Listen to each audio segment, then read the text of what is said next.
movements, okay?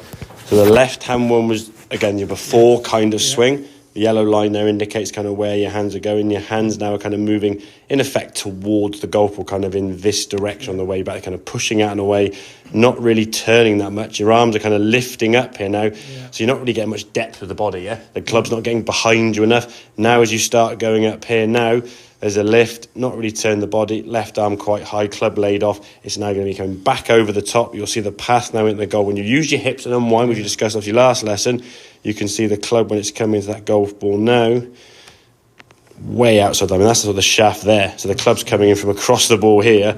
The potential strike in the middle of that club is, well, very, very limited, okay? And going to be very potential for that shank. So this one move here now. Now you are folding the club face in a bit more. We'll talk about that in a second with next lesson. But see how the hands now are moving back. They're staying left of that blue line as we swing, okay? Right, yeah. So now as you get to the top of the backswing, look how much more turn you've got. Your left arm looks a lot lower, a lot flatter. You compare to this left arm up here, now it's a lot higher. Yeah. Your elbows are not as tucked into your body. You get more turn and rotation there.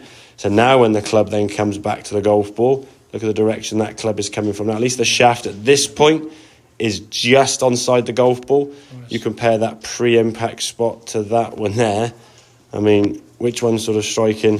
I get the club face there. Now, that's the shaft now. That was the shaft before. So, I mean, if you're coming from over there somewhere, dumping over the top, you're going to likely hit an unmentionable. Yeah. Or the only way you can not hit an unmentionable is if you pull back, chin up and chest up and pull it left. And then it's like a weak, cutty, high one, yeah? Keeping your head down more is going to be worse. Yeah? Because the more you keep your head down, which we don't want to try and do anyway, but the more your head stays down, the less that club can get back out of the way.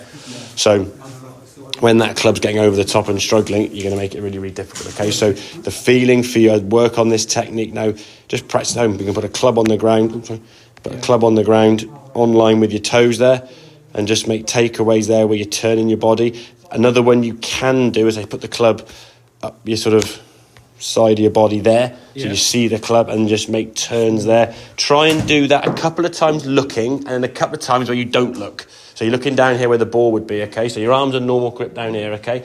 And now turn the body now without looking. There you go. So you're kind of feeling the club still on this side, the hips there. If it rolls across towards your belly, you're more moving your arms to pull that club around, yeah? If you turn this more, or I suppose in some ways get this behind you more, there you go, that's it, there you go. That's it. So this sensation, this is obviously a bit of over-exaggeration, as I always say, it's best to over-exaggerate in your practice, because chances are you're going to revert back to sort of in between, aren't you? I had to open my driving last year. Exactly, yeah. When I was doing that back. Yeah. Just 2 or 3 of those days. Yeah, exactly, yeah. Because you'll never swing that way in reality anyway, Nick. It's always going to be sort of an in-between those two. So getting that sensation, the hips, the torso, the trunk are kind of moving. It just gets that club, as we said, a little bit more behind you, gets you in a better position, gives you a chance to bring that club back down in a better place, yeah? And now with the open club face as well, you're going to get from that army lifting movement, it's going to cause you to get over the top. Okay?